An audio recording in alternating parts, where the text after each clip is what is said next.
"If you please," she challenged Jesus, "you don't have a bucket, and this well is deep. Where do you expect to get this living water? Surely you don't pretend to be greater than our ancestors Leah and Rachel and Jacob, who gave us this well and drank from it with their descendants and flocks." Jesus replied, "Everyone who drinks this water will be thirsty again. But those who drink the water I give them will never be thirsty. No, the water I give will become fountains within them, springing up to provide eternal life."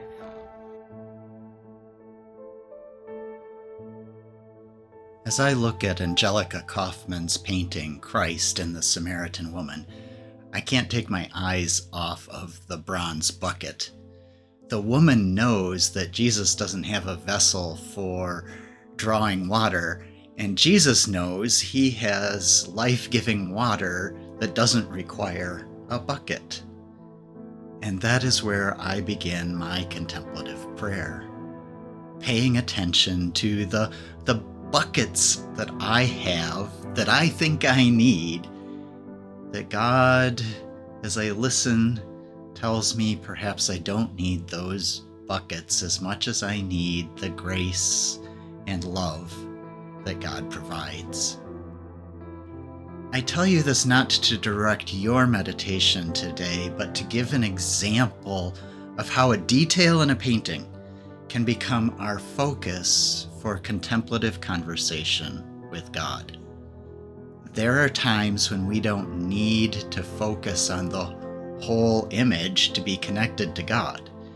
One small detail may serve as a window to heaven, opening our heart, mind, and spirit to God's presence. Other times it is the composition, or the way a painting makes us feel, or the story it tells that helps us connect. Try not to limit yourselves as we begin our contemplation. Be open to where God leads you, whether it is a detail or a color or the effect of the whole. Let's calm ourselves. Slow down. Set aside the events of your busy day. Still your thoughts. Draw in a deep, cleansing breath. And let it out.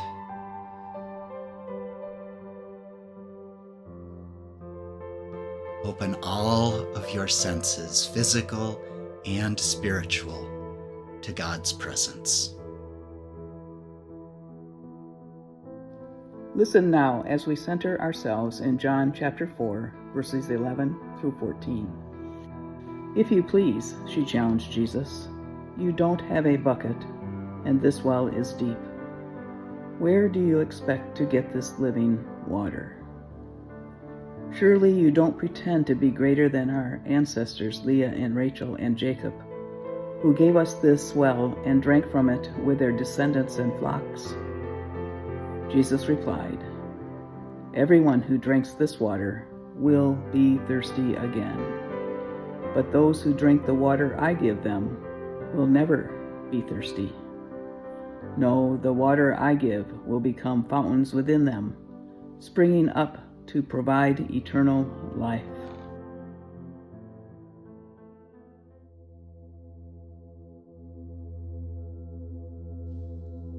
Let us look at the painting.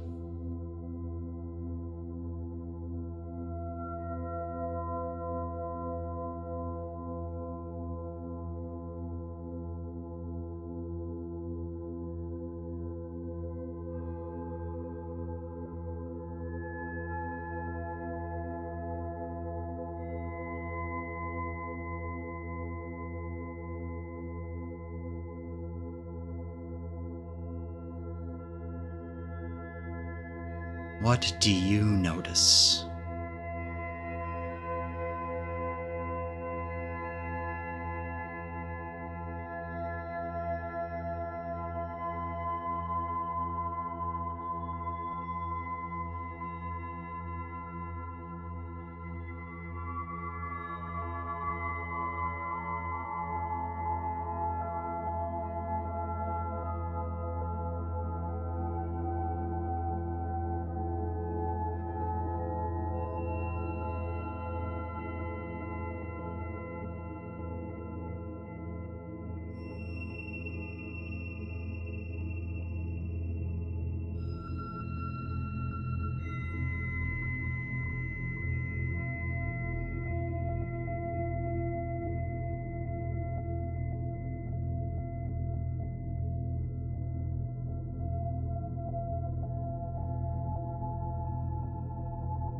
Pick one of the things that you noticed and think about that thing as a symbol of your life.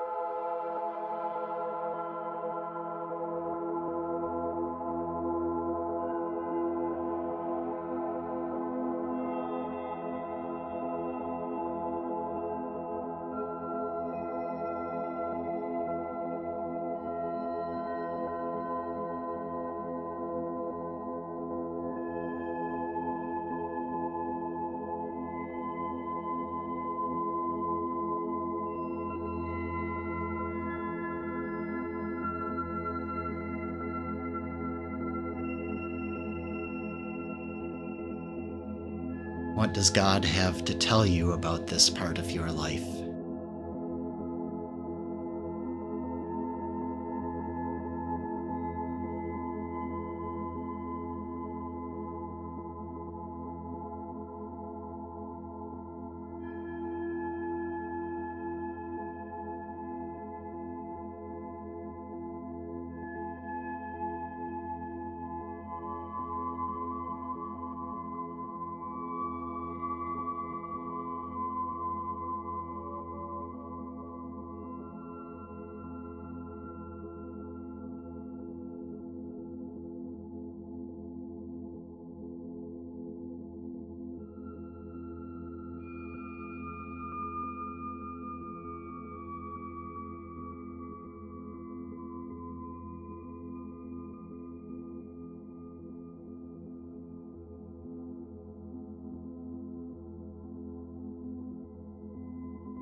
Take a moment to sit with these words, trying not to analyze or overthink.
What other scriptures come to mind as you reflect with God upon this?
Now look at the whole painting again. Find something new that you didn't see before, or that seems more important to you now.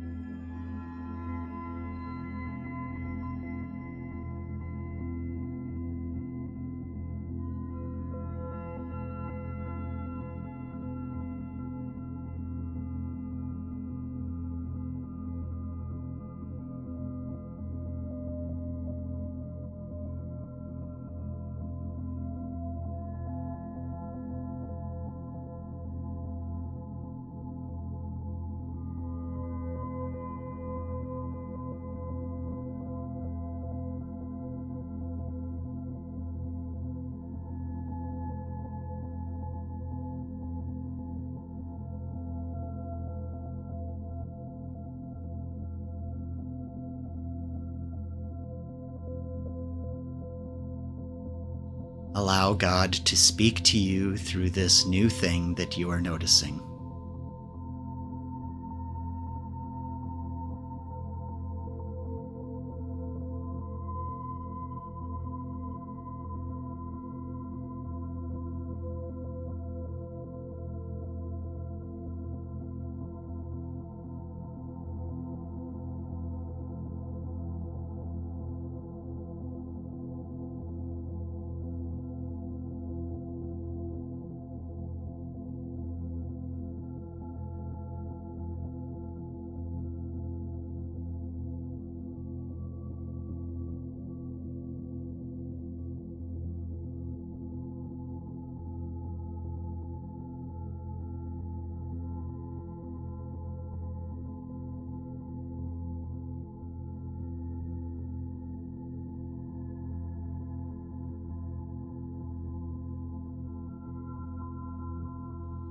Is this new thing deepening what you heard in your first impression? Or is God leading you to contemplate a different subject?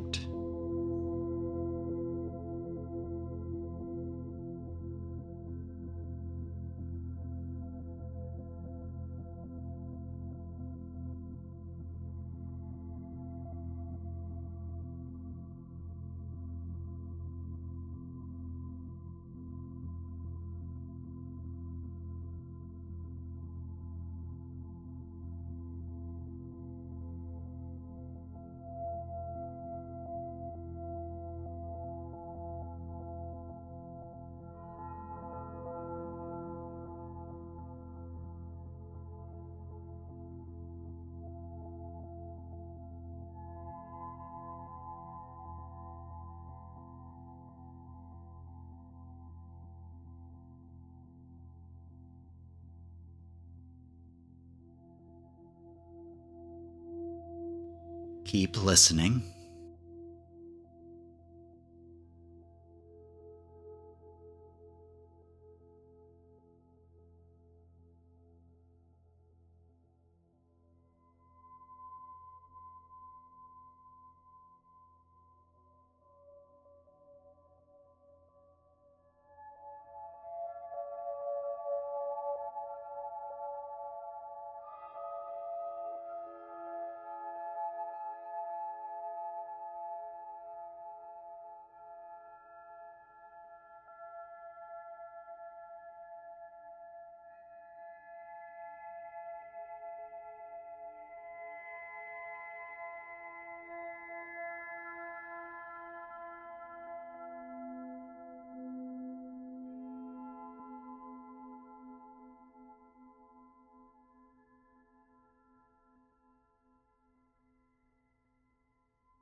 Do you have anything you want to say to God today?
Take your time enjoying this deep communion with God.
We will end our prayer in one more minute.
I invite you to finish up your holy time with God.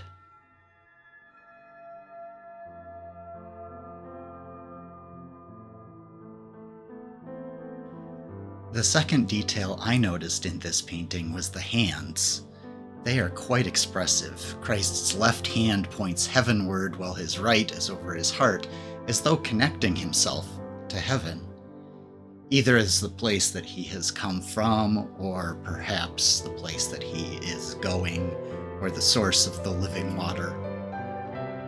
The Samaritan's right hand holds the bucket a little possessively, but her left hand is open and conversational, as though she is still trying to decide what to do with what Jesus is saying. Perhaps I too am in this place sometimes, holding on to things and trying to decide if I can trust God enough to let go of them. What detail did you notice? Are you willing to comment on what you focused on? You may not want to get into the personal reasons that those were important to you, but I'm curious about what caught your attention and became central in your contemplation. If you don't want to comment online, find a good friend or your spouse, someone that you can talk to about your experience of contemplation.